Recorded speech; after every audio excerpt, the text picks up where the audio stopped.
Puji Tuhan, saudara-saudari, pagi ini kita masuk di hari kelima minggu ke-8, yaitu berita ke-8 di Romawi yang kedua, di mana Romawi kedua ini masih menegaskan perihal bahwa ministry juga bersifat pribadi.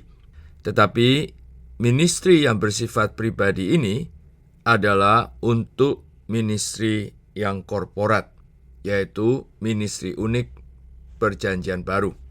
Pagi ini kita mendoa bacakan dua ayat Alkitab, 1 Korintus pasal 1 ayat 10 dan Efesus pasal 4 ayat 12. Kita lihat di 1 Korintus pasal 1 ayat 10, di mana Paulus menasihatkan saudara-saudara demi nama Tuhan kita Yesus Kristus, supaya kamu seia sekata. Kata seia sekata ini lebih tepat diterjemahkan adalah supaya kamu membicarakan hal yang sama. Dan jangan ada perpecahan di antara kamu.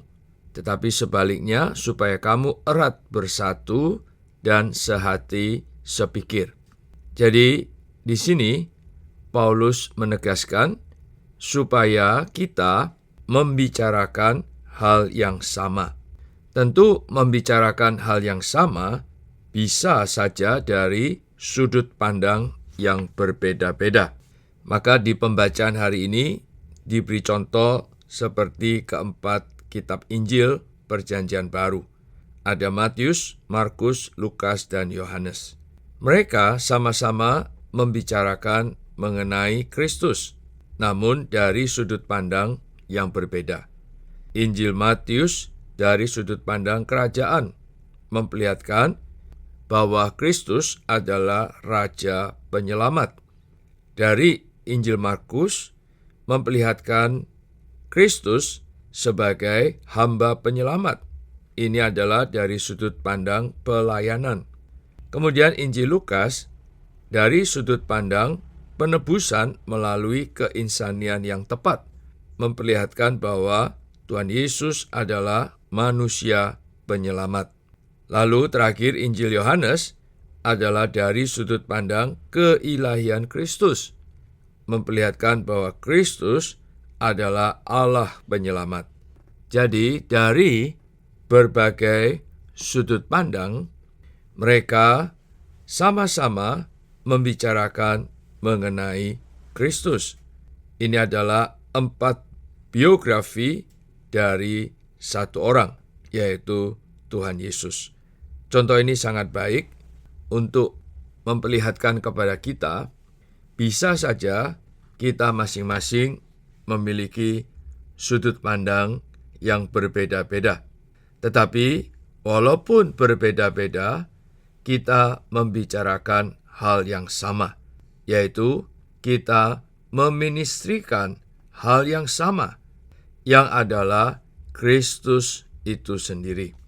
Lalu di Efesus pasal 4 ayat 12 dikatakan bahwa untuk memperlengkapi orang-orang kudus bagi pekerjaan ministry. Kata pelayanan di situ adalah ministry, yaitu pekerjaan ministry unik Perjanjian Baru, adalah bagi pembangunan tubuh Kristus. Di dalam tubuh tentu banyak anggota-anggota, dan setiap anggota-anggota tubuh memiliki ministrinya masing-masing. Namun, ministri kita masing-masing tidak boleh terpisah dari ministri korporat. Ministri kita masing-masing, ministri-ministri individu kita adalah untuk satu ministri korporat. Karena tubuh hanya memiliki satu ministri korporat.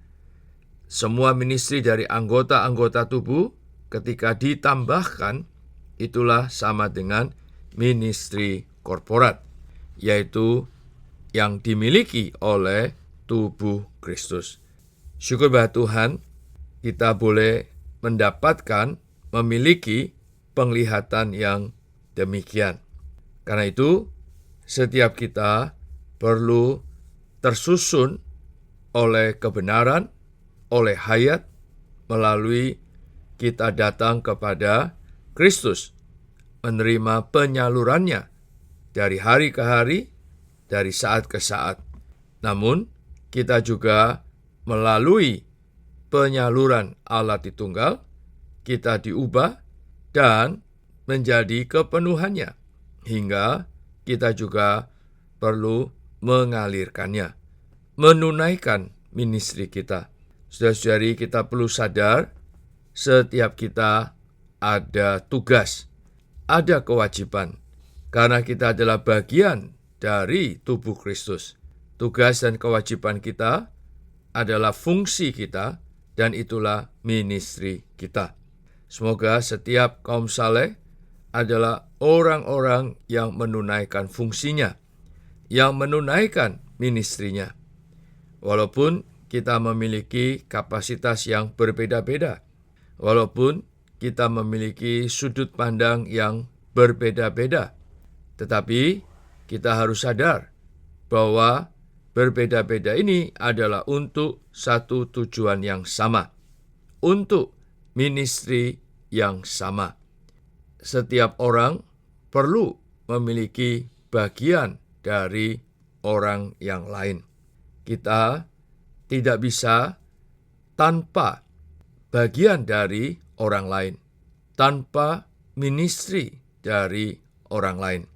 Memang kita masing-masing menunaikan ministri, tetapi kita juga saling membutuhkan ministri satu dengan yang lainnya, karena kita semua ada di dalam ministri yang sama.